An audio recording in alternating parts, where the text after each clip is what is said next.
Es normal que cada uno de nosotros se identifique con ciertas porciones o versículos de las Escrituras por la relevancia que tienen o han tenido en nuestras propias vidas. Para algunos, ciertos salmos tienen un significado especial. Para otros, el texto favorito será Juan 3:16 o Romanos 8:28. Otros, para quienes Filipenses es su libro favorito, como algunos me han expresado, hay ciertas partes del libro que se han memorizado y quizás aprendido.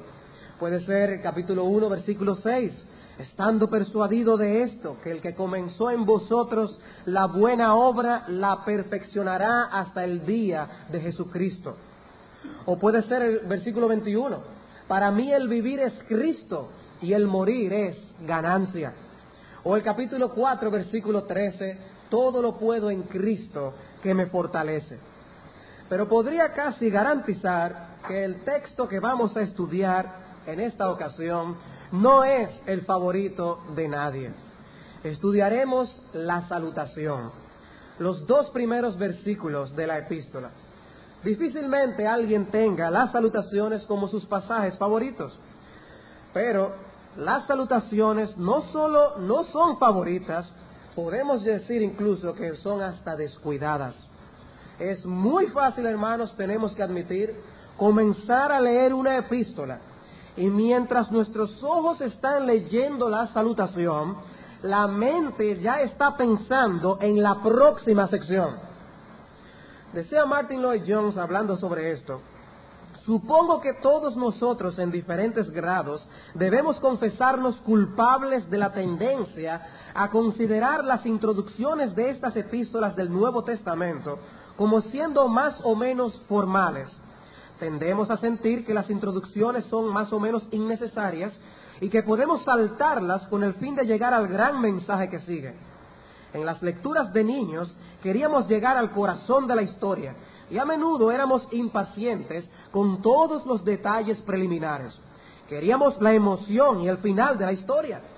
Este hábito tiende a persistir, de manera que cuando venimos a las epístolas del Nuevo Testamento, sentimos que los versículos preliminares y las salutaciones no son importantes y que no tienen nada que ver con verdad y doctrina, de manera que tendemos a leerlas muy rápidamente y a correr hacia aquello que consideramos como la enseñanza esencial.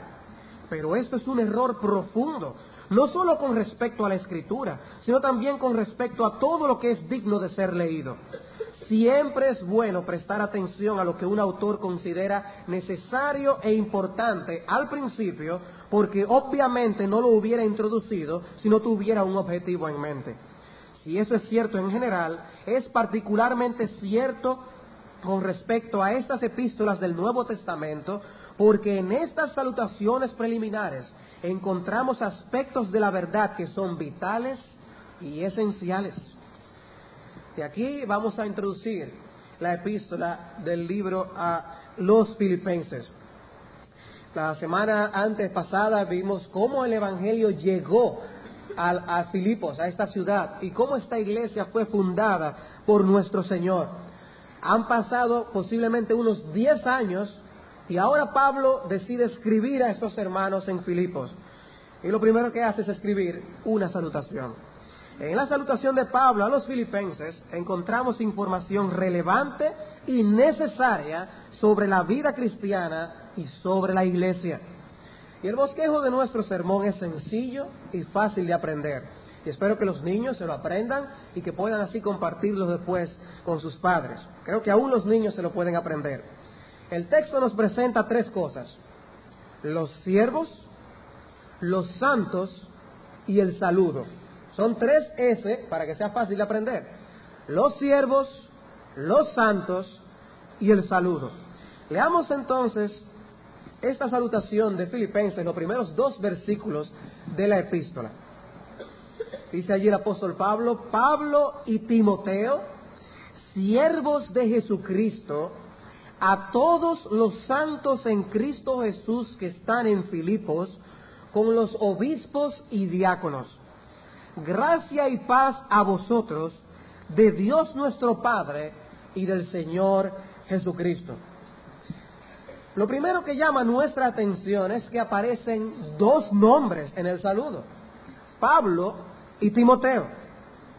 ¿Quiere decir esto que Timoteo fue coautor de la epístola con Pablo?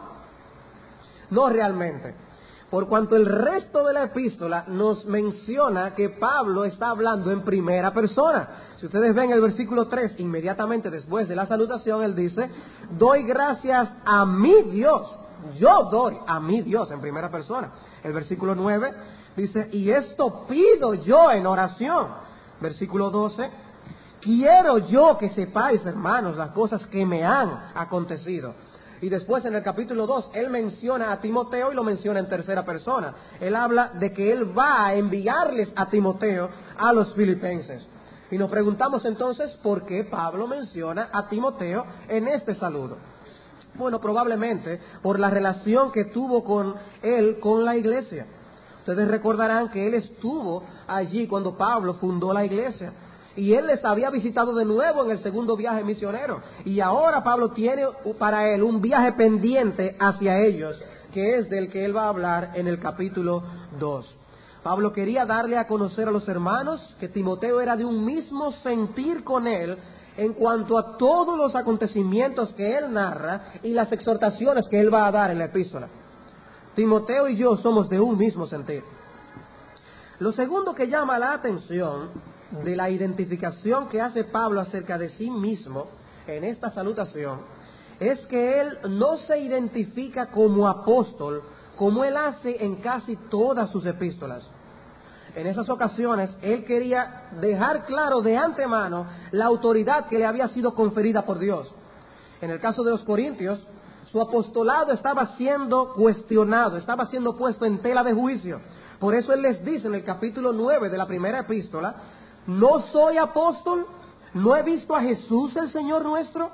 ¿No sois vosotros mi obra en el Señor? Si para otros no soy apóstol, para vosotros ciertamente lo soy, porque el sello de mi apostolado sois vosotros en el Señor. Y él entendía que para los corintios debía quedar claro que él era un apóstol de Jesucristo. También a los gálatas les da su tarjeta de presentación: Pablo, apóstol no de hombres ni por hombre, sino por Jesucristo y por Dios el Padre que lo resucitó de los muertos. De esta manera introduce esa epístola a los gálatas. Sin embargo, el saludo que encontramos a la iglesia de los filipenses es muy distinto en la nota. Podemos leerla y notar que es un espíritu distinto. Pablo y Timoteo, siervos de Jesucristo, a todos los santos en Cristo Jesús que están en Filipos con los obispos y diáconos, gracia y paz a vosotros. El espíritu que se nota en el saludo es diferente, no suena igual. Es mucho más fraternal, mucho más cálido. Y eso nos enseña, hermanos, que Pablo sabía conducirse haciendo distinción de las circunstancias y del contexto en que él se desenvolvía. Para Pablo no todas las circunstancias eran iguales. No todas las condiciones son iguales, hermanos. Cada cosa tiene su tiempo y cada ocasión puede demandar cierta atención especial. De modo que si nosotros comparamos las diferentes salutaciones de Pablo, vemos cómo él nos enseña prudencia y sabiduría. Él no se introducía a todas las iglesias de la misma manera. Él sabía que no le podía escribir a los filipenses como le escribió a los corintios, como le escribió a los gálatas. El Señor nos llama a nosotros a ser prudentes como serpientes en Mateo 10:16. El hecho de que nosotros hayamos enfrentado cierto problema en una ocasión de una manera y nos diera resultado, no significa que el próximo problema lo vamos a enfrentar igual, de la misma manera.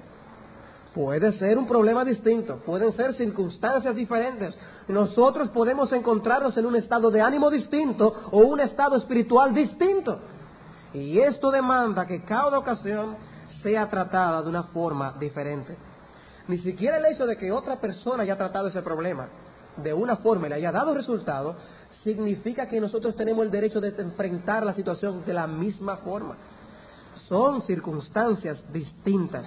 Cuando nosotros no hemos hecho reconocimiento de las diferencias de ocasiones, de circunstancias y de las relaciones que tenemos, hemos cometido imprudencias. Es por esto, por este ejemplo, joven, que si tú escuchas a tu amigo o quizás a tu padre hablarle a otra persona con cierta confianza, eso no significa que todo el mundo le puede hablar a esa persona de la misma manera. Tienes que saberte corresponder con el otro dependiendo de tu posición, la posición del otro y las circunstancias en las que te estás desenvolviendo. Dios nos llama a ser sabios y a evaluar las circunstancias. Y en ocasiones fue bueno y necesario que Pablo defendiera su apostolado, apóstol no de hombre ni por hombre, sino establecido por Jesucristo. Pero aquí dice Pablo y Timoteo, siervos de Jesucristo. Muy distinto, muy distinto. Aquí Pablo consideraba que hubiera sido un exceso hablar de esa manera en la iglesia de Filipenses. Eso es lo segundo que nos llama la atención en la forma como Pablo y Timoteo son presentados a esta iglesia. Lo tercero que llama nuestra atención, y es el punto principal aquí, es que Pablo se identifica a sí mismo y a Timoteo como siervos de Jesucristo, como siervos de Jesucristo. Dios llama a Moisés mi siervo, en Números 12:7. Deuteronomio 34:5 narra la muerte de Moisés y allí dice, y murió allí Moisés, siervo de Jehová. Se hace reconocimiento de Moisés de esta manera. También el Señor se refiere a sus profetas diciendo, mis siervos los profetas, en Zacarías 1:6. Los hombres de Dios se deleitaban en considerarse a sí mismos siervos de Dios. La epístola de Santiago comienza diciendo, Santiago, siervo de Dios y del Señor Jesucristo. Pedro también, su segunda epístola, Simón Pedro, siervo y apóstol de Jesucristo, y Judas, en su epístola, en el versículo 1, Judas, siervo de Jesucristo. ¿Y qué implicación tiene el que estos hombres se llamaran siervos? ¿Es eso simplemente un título? ¿El ministro fulano? ¿Es eso lo que se está refiriendo aquí? ¿Un reconocimiento solo de la función que le está desempeñando? ¿O tiene alguna implicación? Yo pienso que el concepto que Pablo tenía de siervo y que sus oyentes en esa sociedad consideraban que él es un siervo, que es igualmente la palabra que se utilizaba para describir un esclavo, es precisamente lo que Pablo quiere comunicar en este pasaje, el concepto normal que las personas entendían por el término. En Lucas capítulo 17, si pueden ir allí un momento, en Lucas 17, versículo 7, podemos tener una idea del concepto de siervo o de esclavo que tenía el Señor Jesucristo. En Lucas 17, versículo 7, el Señor hace una pregunta. ¿Quién de vosotros, teniendo un siervo que ara o apacienta ganado, al volver él del campo, luego le dice, pasa, siéntate a la mesa? ¿No le dice más bien, prepárame la cena, cíñete y sírveme hasta que haya comido y bebido, y después de esto come y bebe tú? ¿Acaso da gracias al siervo porque hizo lo que se le había mandado? Pienso que no. Así también vosotros, cuando hayáis hecho todo lo que os ha sido ordenado, decid, siervos inútiles somos, pues lo que debíamos hacer, hicimos.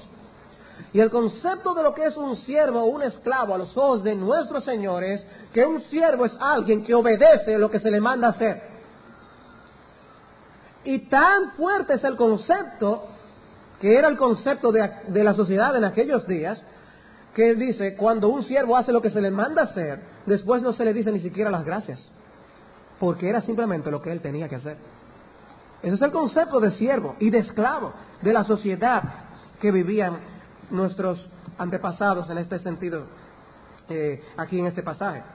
Y nosotros, hermanos, no debemos sentirnos como que Dios nos debe agradecer lo que nosotros hacemos por su causa, ni que Él nos debe algo a nosotros por nosotros ser fieles. Solo hacemos lo que tenemos que hacer. Somos siervos porque vivimos para hacer la voluntad de otro. ¿Y cómo debe obedecer un siervo? Bueno, cualquier siervo debe obedecer diligente y completamente.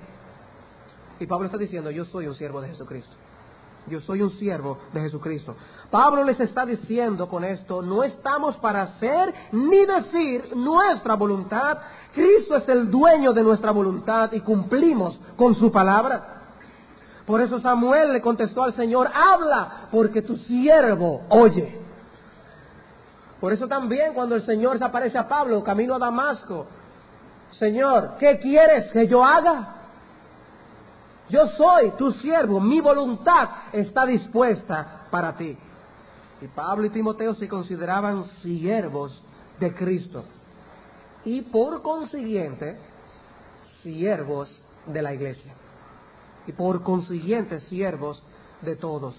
En 2 Corintios 4:5, Pablo dice, porque no nos predicamos a nosotros mismos, sino a Jesucristo como Señor, Él es el Señor, y a nosotros como vuestros siervos por amor de Jesús.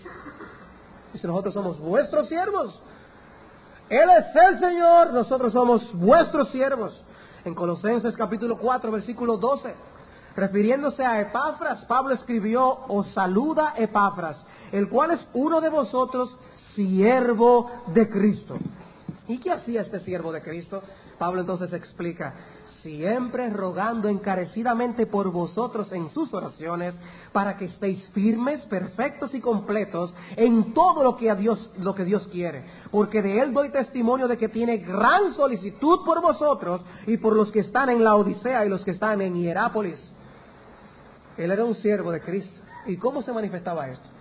En siendo un siervo de estos hermanos de la Odisea y de Hierápolis, preocupado por la condición de ellos, orando encarecidamente por ellos.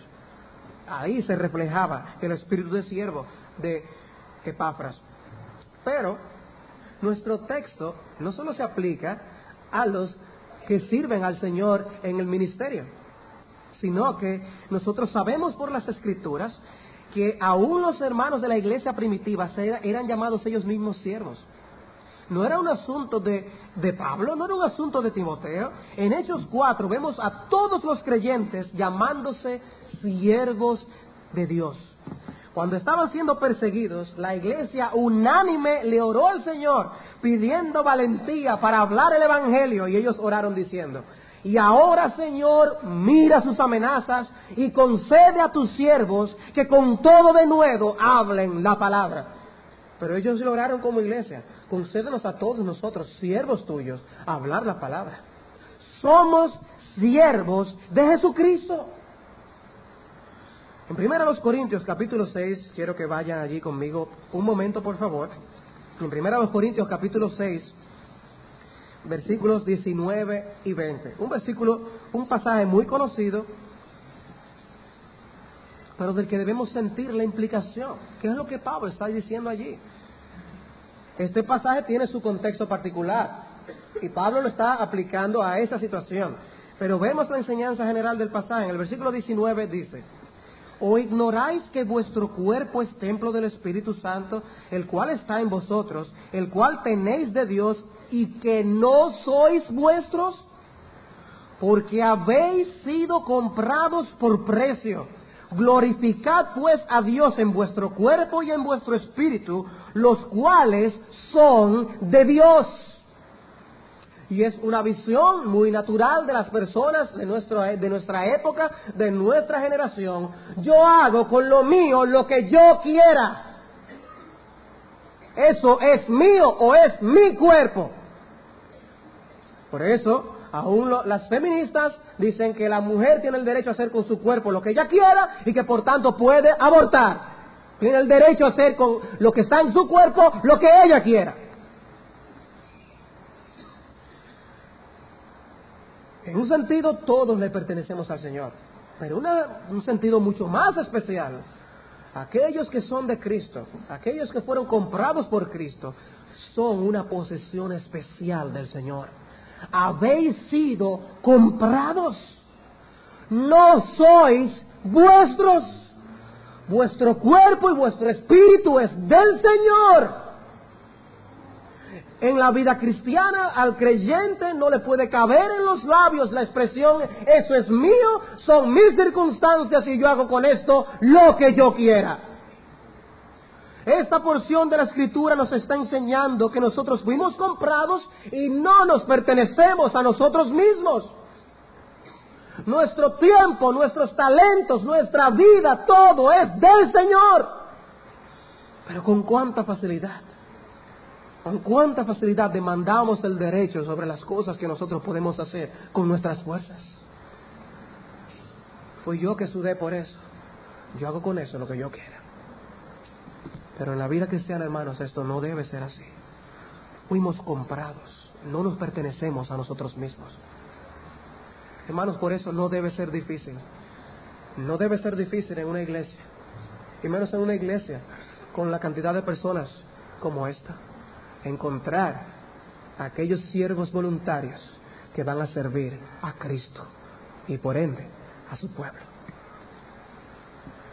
También Romanos capítulo 6, versículo 18. Romanos capítulo 6, versículo 18 dice: y libertados del pecado, vinisteis a ser siervos de la justicia.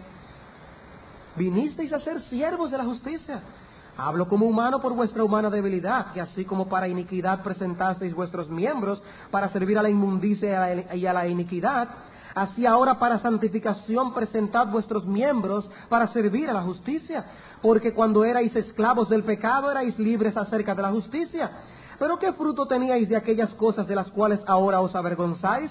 Porque el fin de ellas es muerte. Mas ahora que habéis sido libertados del pecado y hechos siervos de Dios, tenéis por vuestro fruto la santificación y como fin la vida eterna. Y hay una santificación, fruto de nosotros haber sido hechos siervos de Dios incluso, está diciendo el pasaje. Y en el capítulo 7, versículo 4, quiero llamar la atención a una frase que aparece allí en ese versículo. Así también vosotros, hermanos míos, habéis muerto a la ley mediante el cuerpo de Cristo, para que seáis de otro, del que resucitó de los muertos, a fin de que llevemos fruto para Dios. ¿Para qué fuimos libertados? Para que seamos posesión de otro, no de nosotros, de otro. Somos siervos de Jesucristo. Y Pablo está presentando la idea de sumisión total. Pablo y Timoteo, siervos de Jesucristo. Hacemos la voluntad de Jesucristo. ¿Por qué me llamáis Señor, Señor, y no hacéis lo que yo digo?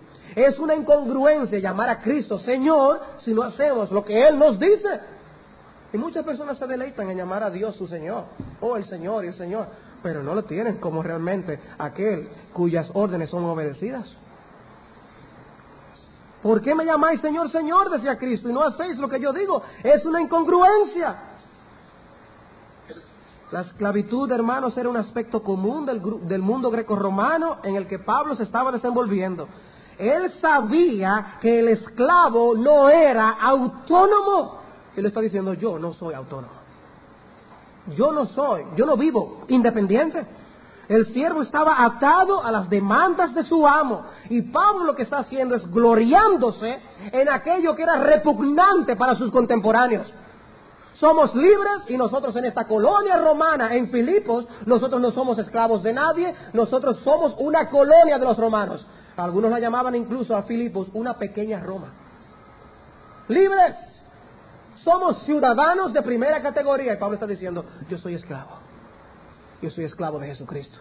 Y hermanos en la iglesia de Filipos le está diciendo, actúen también como yo les he dado ejemplo. Somos esclavos de Cristo. Yo soy un subordinado primero y antes que nada, decía Pablo, subordinado de Jesucristo. Yo hago su voluntad. Y él se gloriaba en que él era un siervo de Cristo. Qué bueno, decía Pablo, que yo no hago mi voluntad. Que lo que yo estoy haciendo es la voluntad del Señor. ¿Y qué decía nuestro Señor? El discípulo no es más que su maestro, ni el siervo más que su Señor. Y nuestro Señor se hizo como un siervo. ¿Qué debemos ser nosotros sus discípulos? Nuestro Señor vino para servir Y nosotros como sus discípulos no somos más que Él. El que quiera ser el primero será vuestro siervo, decía Él. Y Marcos en su evangelio dice, siervo será de todos. Es más común hoy en día llamarnos cristianos, creyentes, hermanos, pero casi nunca siervos. Usar el vocablo en sí mismo no es imprescindible, hermanos, no es imprescindible, no es mi idea aquí argumentar para que de ahora en adelante empecemos a llamarnos siervos los unos a los otros. Pero la idea de que somos siervos nunca debe desaparecer. No es mi intención utilizar el término como una etiqueta para referirse a los cristianos. Lo que no nos podemos dar el lujo de ignorar es que la vida de una iglesia será saludable en la medida en que actuemos como los siervos los unos de los otros. Esa no es la realidad que nosotros vemos en el mundo. No estamos acostumbrados a ver en el mundo a los líderes sirviendo, sino siendo servidos. Simplemente no estamos acostumbrados a verlo. Pero qué bueno es verlo en la iglesia de Cristo. Así como no estamos acostumbrados a ver eso en el mundo, pidamos al Señor que no nos acostumbremos a no verlo en la iglesia. Es bueno verlo en la iglesia, es correcto, es necesario. Y es necesario, hermanos, imitar el buen ejemplo de aquellos que sí vemos que están sirviendo. Dice la Escritura que es necesario un ingrediente para poder nosotros cumplir con esto. Dice Filipenses en el capítulo 2, versículo 3, que es necesario estimar a los demás como superiores a uno mismo. Eso es un ingrediente imprescindible. Y eso no es otra cosa que humildad. Que no importa tu posición económica, mi hermano, no importa tu profesión, no importa tu apariencia personal, no importa cuál sea tu función en la iglesia, no importa quién tú seas, si vamos a ser siervos los unos de los otros, tenemos que estimar y considerar a los demás como superiores a uno mismo. Hay hermanos y hermanas que nos son de estímulo y de ejemplo, nos deben servir de ejemplo, porque los vemos como si tuvieran resortes en las piernas para levantarse e ir hacia las oportunidades de servicio. Y debemos recordar sus ejemplos e imitarles. Pero, aún así, ninguno llega ni siquiera a compararse con el ejemplo de nuestro Señor Jesucristo. Él es llamado el siervo de Jehová en el Antiguo Testamento. Siendo Dios omnipotente, omnisciente, santo, glorioso, creador de todas las cosas, sustentador, autosuficiente, se despojó a sí mismo, haciéndose siervo, tomando forma de siervo y haciéndose semejante a los hombres. Pero si yo, el Señor y el Maestro, he lavado vuestros pies, decía Él, vosotros también debéis lavaros los pies los unos a los otros. Porque ejemplos he dado para que como yo os he hecho, vosotros también hagáis. Juan 13, 14 y 15. Y la única manera de seguir su ejemplo es sirviendo. La Biblia no habla de una disposición innata en el hombre a considerar a los demás como superiores a uno mismo. Eso no es innato. Esa es una gracia que debe ser ejercitada. Debe ser ejercitada en el hogar, debe ser ejercitada en el trabajo, debe ser ejercitada en la iglesia o en cualquier otra esfera. Y las oportunidades de servicio se van a presentar, pero nosotros debemos tener los ojos abiertos para reconocerlas y aprovecharlas. Servíos por amor los unos a los otros, dice Gálatas 5:13. Servíos por amor los unos a los otros. ¿Eres tú un siervo de Cristo? ¿Puedes escribir una carta y poner tu nombre diciendo que tú eres un siervo de Cristo? ¿Le sirves a tu esposa? ¿Le sirves a tus hijos? ¿Sirves a tus hermanos? ¿A cualquier hermano? ¿A todos los hermanos? ¿Estás dispuesto a desempeñar cualquier área de servicio? Decía John Newton, si dos ángeles fueran enviados del cielo a ejecutar un mandato divino, uno para conducir un imperio y el otro para barrer una calle de ese imperio, no sentirían ninguna inclinación para cambiar de empleos. Así sirven los ángeles a Dios. Y hermanos, esa es la actitud que debe haber en nuestros corazones. Con la conferencia de pastores que se acerca, habrá muchas oportunidades de servicio. ¿Serás tú uno de los siervos que servirán a los siervos del Señor? Ojalá sea así. Habiendo visto en primer lugar entonces los siervos, pasemos a ver a los santos. Los santos. Lo primero que Pablo hace es presentarse. Pablo y Timoteo, siervos de Jesucristo. Pero ahora él va a decir a quién él va a escribir y menciona la segunda S en nuestro bosquejo. Los santos. A todos los santos en Cristo Jesús que están en Filipos con los obispos y diáconos. Este término se aplica en las Escrituras a todo lo que está apartado o dedicado al servicio de Dios. Por eso se aplicaba al templo, a los sacrificios, a los utensilios del templo. Eran instrumentos apartados para el servicio de Dios. Cuando se aplica a los creyentes, implica que ellos ahora viven para otro, que están dedicados al servicio de Dios, tienen otras metas y objetivos diferentes a los de las personas generadas en el mundo. Es una realidad que se va a manifestar en todas las esferas de la vida. Dice primera de Pedro 1:15, como aquel que os llamó es santo, sed también vosotros santos, y aclara, en toda vuestra manera de vivir. De manera que siendo santos, esto se evidencia en todas las áreas de nuestra vida. Por el contexto en que nos desenvolvemos en nuestra nación, debemos aclarar que los santos en las Escrituras no son individuos muertos que han sido canonizados por la Iglesia, sino que son creyentes vivos que han sido apartados por Dios y que se han dedicado a Dios.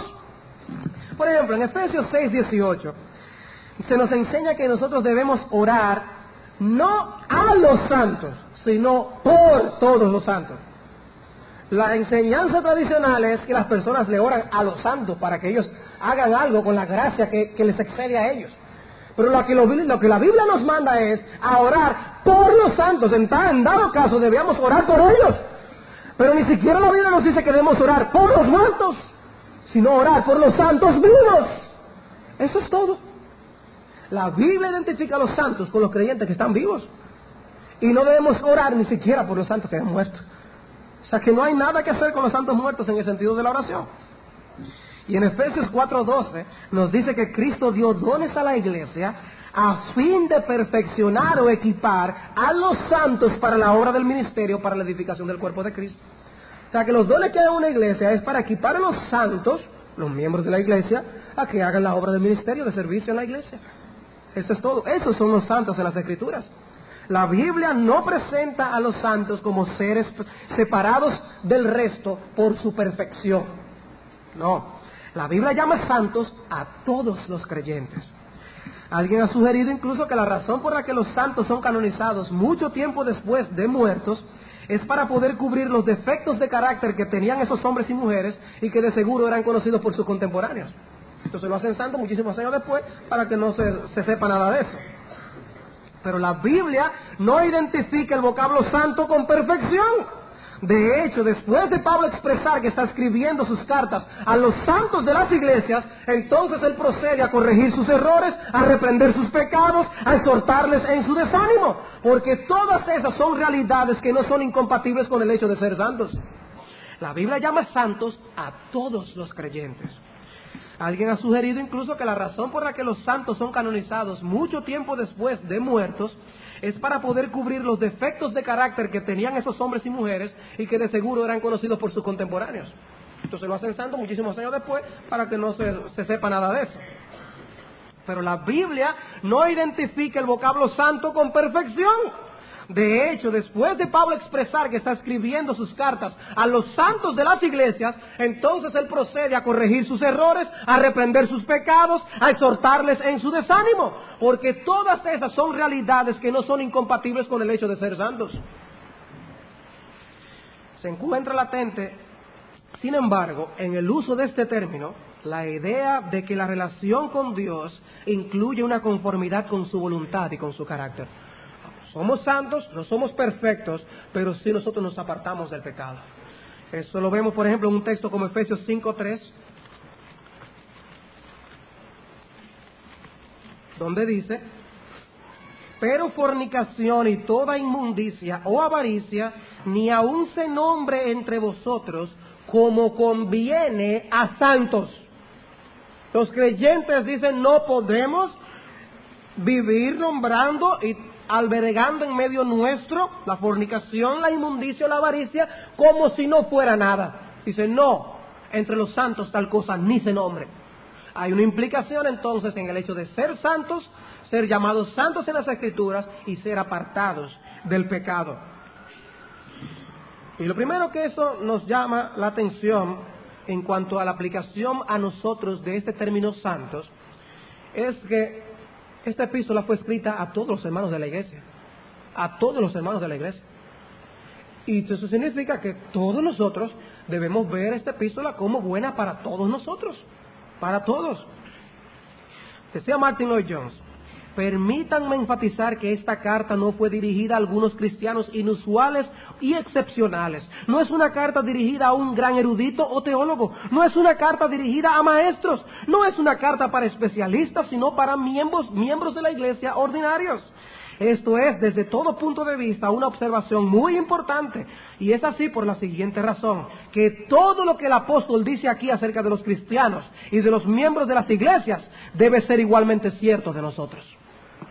Él no está hablando de un grupo que es especial en la iglesia. No, todo lo que dice la epístola debe aplicarse a nosotros, porque nosotros somos santos también. Somos un pueblo apartado. La iglesia es precisamente el conglomerado de aquellos que Dios llamó a ser santos. Estamos en el mundo, pero nosotros no somos como los del mundo, somos diferentes. Hay diferencia. Realmente se nota la diferencia entre quien tú eres y el resto de la humanidad. ¿Somos nosotros verdaderamente separados? Hay diferencias internas, obradas por el Espíritu en tu alma, que se manifiestan externamente.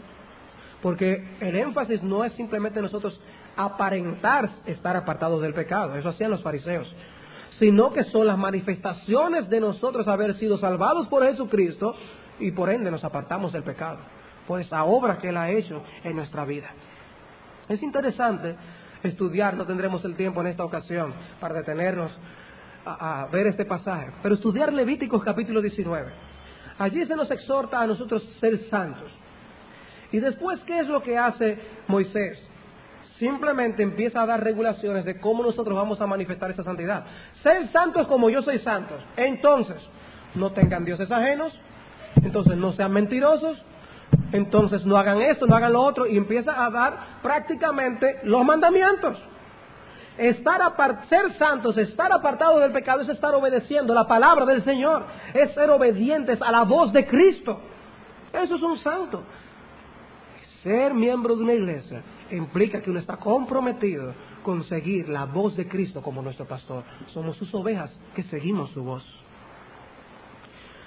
Y de alguna manera, hermanos, el evangelicalismo moderno ha aceptado la falsa idea de que ciertos cristianos son santos. Y no es así. Todos los cristianos son santos. Y aquí Pablo se está dirigiendo a todos ellos. A todos ellos. Es uno que ha sido limpiado. Cada cristiano es un santo, decía Lloyd-Jones. No puede ser un cristiano sin ser un santo. Y no puede ser un santo y un cristiano sin estar separado de este mundo en algún sentido radical. Dice, ya no perteneces a este mundo, no puedes vivir como si fueras parte de él. Dice, y eso se va a tomar lugar en tu mente, en tu apariencia, en tu conversación, en tu conducta. Eres esencialmente una persona diferente. Es diferente, ¿por qué? Porque Dios te hizo así. Te hizo así, por la gracia de Dios. Y nosotros debemos examinarnos a nosotros mismos y descubrir si nosotros correspondemos con la descripción de lo que es un santo en el término bíblico. En término bíblico. Pero por otro lado, esta declaración de Pablo describe a los santos que están en Filipos. Es una demostración más del poder del Evangelio. Porque ahora él está escribiendo a estos santos que están en Filipos. 10 años antes, él no hubiera podido decir eso. El poder del Evangelio se manifestó en aquel lugar y donde no había santos, allí se produjeron. Dios levantó santos en la ciudad de Filipos, como puede hacerlo en muchas ciudades donde nosotros ahora no conocemos que hay esos santos. Y esas personas que nosotros pensamos que jamás conocerán el Evangelio porque tienen un corazón como un pedernal de duro, son esos mismos trofeos lo que Dios puede levantar en el mañana y decir, he aquí uno de mis santos. Dios lo hizo en Filipos, Dios lo puede hacer en medio nuestro. El hombre más perdido, Dios lo puede convertir en un santo. Ahora dice que Pablo se está escribiendo a los santos que están en Filipos, Cuando Dios salva a un pecador, no lo traslada a un lugar especial donde solo viven los creyentes.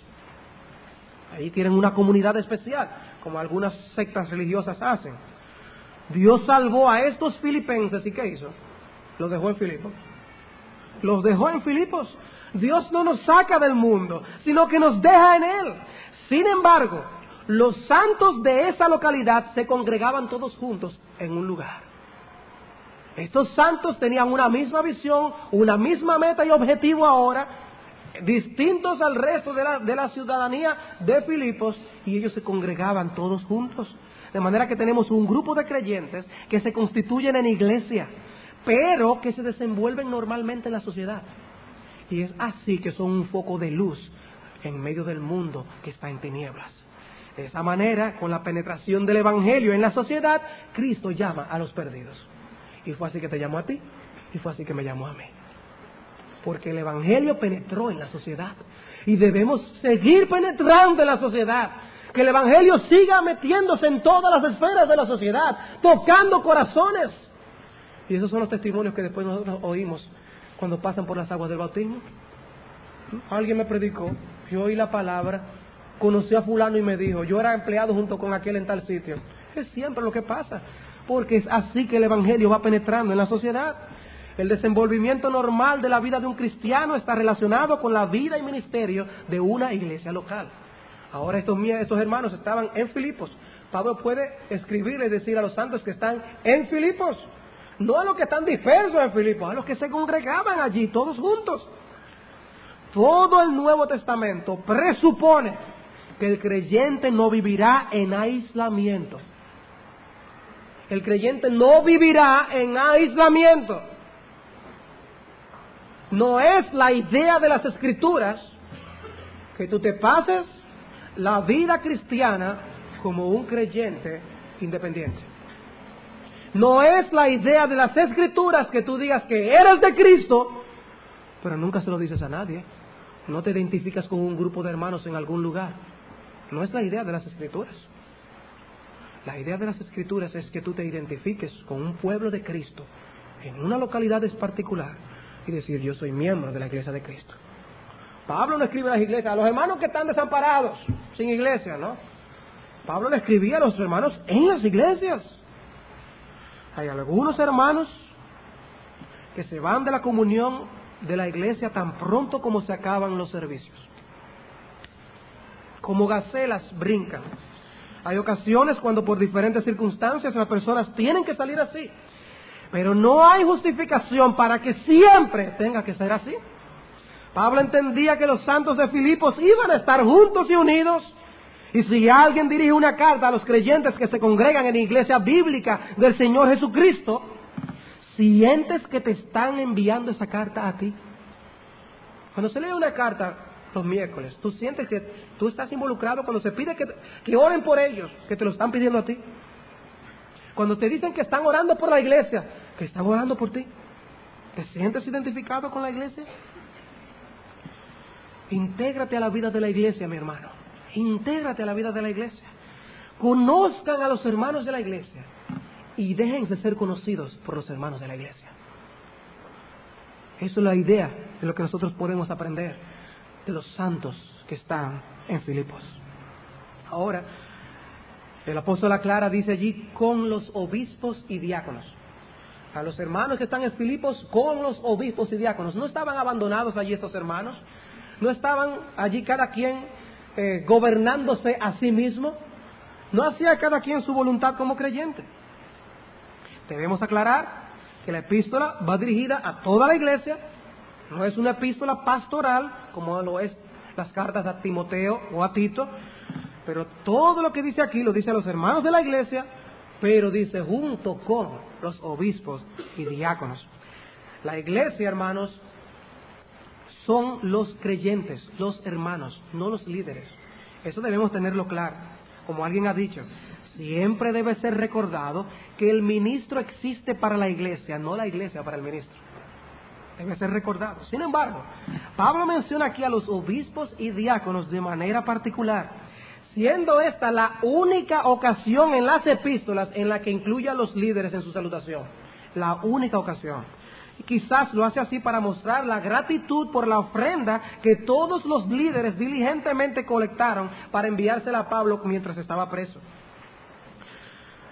No obstante, el contenido de la carta, repito, va dirigido a cada creyente de esa congregación filipense. Y aún los diáconos y los líderes de la iglesia, los pastores, debían recibir las exhortaciones del apóstol Pablo como creyentes en Cristo que son. Y no leer, bueno, eso para los hermanos simplemente, y no para los pastores. Decía el puritano James Ferguson, la dignidad de un ministro o de cualquier oficial de la iglesia no le desliga de la necesidad de ser enseñado, exhortado, reprendido y consolado, porque Pablo dirigió esta epístola tanto al pueblo como a los oficiales de la iglesia. De manera que aquí lo vean principio para todos aprenderlo. En el cielo los santos seguirán siendo santos, pero los pastores no seguirán siendo pastores. Los diáconos no seguirán siendo diáconos, sino santos. Según Apocalipsis 7:17, Cristo mismo, el príncipe de los pastores, pastoreará a los suyos en la eternidad. La identidad más vital del cristiano y que podemos aprender de este pasaje es que es un hijo de Dios. A la hora de la muerte lo importante es que somos santos, hijos del Altísimo. La función de la iglesia es secundaria en ese sentido. Lo más importante es ser los santos en Cristo Jesús, como dice este pasaje. Eso es lo más importante. La manera en que Pablo menciona a los líderes aquí tiene la intención de que reconozcamos que ellos son parte de la comunidad de santos en la iglesia local y disminuye cualquier distancia entre líderes e iglesia que haya sido creada por los hombres. No, están juntos. El texto griego literalmente, junto con sus pastores y diáconos. Toda la iglesia, están juntos. Pero notamos que la carta iba dirigida tan directamente a los hermanos, que aún menciona por nombre a Evodia y a Síntique. Ruego a Evodia y a Síntique tal cosa. O sea, que se conocía quiénes eran los santos que estaban en Filipos, en esa ciudad. ¿Está tu nombre escrito en la lista de membresía de cualquier iglesia? ¿O está tu nombre todavía ausente? ¿Eres tú un cristiano de la secreta? Es importante que cada uno de nosotros, independientemente de nuestra función, de nuestra edad, de nuestro sexo, de nuestro estado civil, escuche esta carta que ha sido enviada de Dios hacia nosotros como individuos y como iglesia. Esta expresión habla claramente de la pluralidad de pastores, que se junto con los ancianos, los obispos, los supervisores de la grey, todos es lo mismo, está incluyendo allí a los pastores y a los diáconos, y habla de una pluralidad de ellos. No era el caso de que estos obispos representaban una iglesia diferente y todos estaban allí juntos como si fuera un presbiterio, no, es una iglesia con estos varios pastores. Y después nos damos cuenta porque en Filipenses 4:15 Pablo muestra que está hablando a una sola iglesia y no a varias a la vez. Esto es simplemente una parte para aclarar ese punto.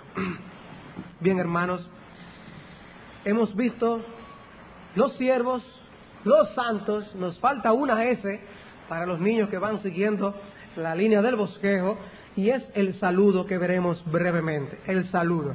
¿Y cuál fue el saludo que envió Pablo a la iglesia para iniciar su epístola? Gracia y paz a vosotros de Dios nuestro Padre y del Señor Jesucristo.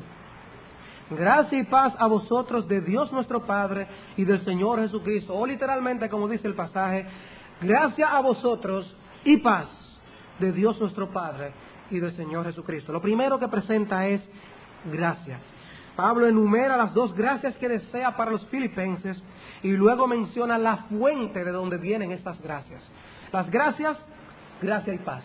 La fuente, el Padre y el Señor Jesucristo. ¿Qué es gracia? ¿Qué es gracia? Cito a Hodge aquí en su comentario a 1 Corintios cuando comenta sobre esta frase. Gracia es favor y paz sus frutos. La primera abarca todo lo que se encierra en el amor de Dios según es manifestado para con los pecadores, y la segunda el conjunto de los beneficios que emanan de aquel amor. Por consiguiente, todo bien, ya sea providencial o espiritual, temporal o eterno, está incluido en estos términos: justificación, adopción y santificación, con todos los beneficios que les acompañan o que emanan de ellas. De manera que con este deseo de gracia para los filipenses expresado en el saludo, Pablo quiere que Dios supla todo lo necesario para que los hermanos crezcan y se desarrollen espiritualmente. En otras palabras, sin la gracia de Dios, hermanos, ustedes no pueden dar un paso al frente. Necesitamos de la gracia de Dios para poder avanzar. Aún nuestro Señor, cuando estuvo en este mundo, creció y se desarrolló porque la gracia de Dios actuó sobre él. Dice la Escritura, y el niño crecía y se fortalecía y se llenaba de sabiduría, y la gracia de Dios era sobre él. Lucas 2:40. Ese niño llegó a la madurez porque la gracia de Dios estaba sobre él. Y así la iglesia, si va a crecer cada día más santa y más semejante a su Señor, porque la gracia de Dios está operando en medio de ella. Apartados de Dios y de su gracia, no daríamos un solo paso al frente.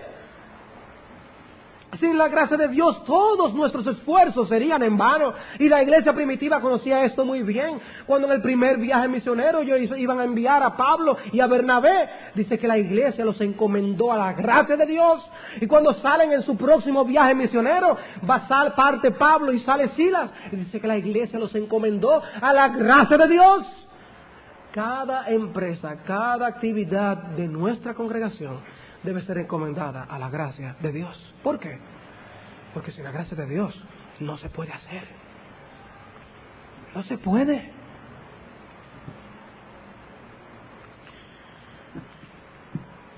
La gracia de Dios es la primera causa y el comienzo de todo lo bueno que ha llegado a nosotros y que está en nosotros. Sin la gracia de Dios no se puede. La elección es por gracia, Romanos 11:5. El llamado es por gracia, 2 Timoteo 1:9. La fe es por gracia, Filipenses 1:29. La justificación es por gracia, Romanos 3:24. El amor es por gracia, 1 Juan 4:9. Toda buena inclinación es por gracia, Filipenses 2:13. Toda buena obra es por gracia, Efesios 2:10. Y aún la vida eterna es por gracia, Romanos 6:23. Todo es por gracia. Y la epístola comienza con la gracia de Dios, deseándole gracia de Dios. Y la epístola termina en el versículo 23 del capítulo 4, deseándole gracias a estos hermanos. Porque debe ser el comienzo y el final de nuestra vida. Sin la gracia de Dios no podemos hacer nada. Y paz, y paz. Paz con Dios, paz de conciencia, paz los unos con los otros.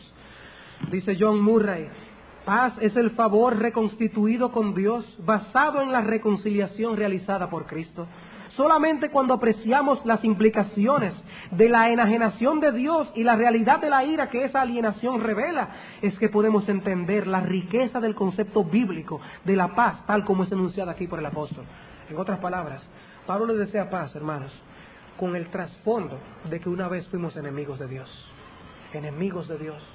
Solamente así ahora podemos tener paz porque estamos en paz con Dios. Primero gracia, porque sin gracia no podemos alcanzar la paz. Pero ahora gracia. Que la gracia abunde con ustedes en sus almas. Disfruten la paz de Dios. Siendo pues justificados por la fe, tenemos paz para con Dios. Paz de conciencia, en la tranquilidad de que todos nuestros pecados fueron lavados en la sangre de Cristo. Ya no nos encontramos en nuestra propia suciedad. Hemos sido lavados por Cristo. No nos atrevemos a llegar el día del juicio y aquí como nosotros nacimos en nuestros pecados, sino con una conciencia limpia. Cristo me limpió. Y también paz los unos con los otros, porque esa paz solamente puede ser dada por el Espíritu de Dios. Y una paz tal que el Espíritu Santo se sienta libre de morar como paloma en medio nuestro. Pero ¿cuál es la fuente? ¿Cuál es la fuente de esa gracia y de esa paz? La fuente es el Padre y su Hijo Jesucristo. Dice, paz de Dios nuestro Padre y del Señor Jesucristo. Buscamos de Dios para nuestras necesidades y al hacerlo nos dirigimos a Él, no como acercándonos a alguien distanciado y sin afecto, sino como a nuestro Padre y a nuestro Salvador, Jesucristo. Bien, hermanos, a modo de conclusión, quiero que ustedes noten que hay un nombre que aparece 3 veces en estos 2 versículos. Jesucristo. Jesucristo. Pablo dice, Pablo y Timoteo, siervos de Jesucristo, a los santos en Cristo Jesús, y él pide gracia y paz de Jesucristo. Jesucristo, aprendemos de esta salutación, es el centro de la vida cristiana. La vida cristiana es cristocéntrica. El centro de la fe cristiana no es el hombre, es Cristo. La figura más importante de la iglesia es Cristo como su cabeza. Pablo dice, somos siervos de Jesucristo, santos en Cristo Jesús, y recibimos toda buena dádiva de Jesucristo. Y si todo eso lo somos y lo recibimos en Cristo, eso significa que apartados de Él no somos absolutamente nada. Yo soy la vid, vosotros los pámpanos. El que permanece en mí y yo en él, este lleva mucho fruto, porque separados de mí nada podéis hacer. Y mi amigo que nos visitas, precisamente nada has podido hacer que sea agradable en los ojos de Dios, porque estás separado de Cristo. A los santos que están en Cristo Jesús, era que le estaba hablando Pablo. Solo podemos ser santos en Cristo. Fuera de Cristo no podemos ser cristianos. Todo lo puedo en Cristo que me fortalece. Hermanos, Cristo es el centro de toda nuestra vida cristiana, y a Cristo debemos dar toda la gloria, y de Cristo dependemos en cada segundo de nuestra vida. No podemos leer a Pablo y pasar por alto o ignorar la centralidad de Cristo en la vida cristiana. Es posible maravillarnos con la grandeza de las enseñanzas que Él nos comunica en las epístolas, y al mismo tiempo no relacionar todas estas doctrinas con Cristo. Yo lo tengo anotado, no puedo compartirlo, pero tengo anotado casi aproximadamente cada 2 versículos. Pablo hace una mención del Señor, de Cristo. Cada 2 versículos, una mención del Señor de una u otra manera. La epístola está llena de Cristo. Y por eso él podía decir en el capítulo 3, versículo 3, y nos gloriamos en Cristo Jesús, no en la carne. Nos gloriamos en Cristo Jesús. ¿Por qué? Porque no hay nada en nosotros en que gloriarnos. Todo es por Cristo y de Cristo. Y mi amigo incrédulo, ese mismo Cristo ha dicho que el que en mí no permanece será echado fuera como pámpano, y se secará, y los recogen y los echan en el fuego y arden. Solo los que están en Cristo serán salvos. No hay otro nombre bajo el cielo en que podamos ser salvos, solamente en Cristo. De modo que si alguno está en Cristo, dice 2 Corintios 5:17, nueva criatura es. Pero tiene que estar en Cristo. Y las cosas viejas pasaron, y aquí todas son hechas nuevas. Yo concluyo con esta pregunta: ¿estás tú en Cristo? ¿Estás tú en Cristo? El punto importante en el día del juicio será si estamos en Cristo o fuera de Él. Dice Romanos capítulo 8, versículo 1: ninguna condenación hay para los que están en Cristo Jesús. Lo único que te librará en aquel día es ser hallado en Él. Ninguna condenación para los que están en Cristo. Pero mi amigo, eso significa que toda condenación para los que están fuera de Él. ¿Estás tú en Cristo? Ve a Cristo. Ve a Cristo. Arrepiéntete de tus pecados. Abrázale a Él, porque en ti no está la vida eterna. La vida eterna está en el Hijo de Dios, su Hijo Jesucristo. Ve a Él para la salvación de tu alma. Vamos a orar.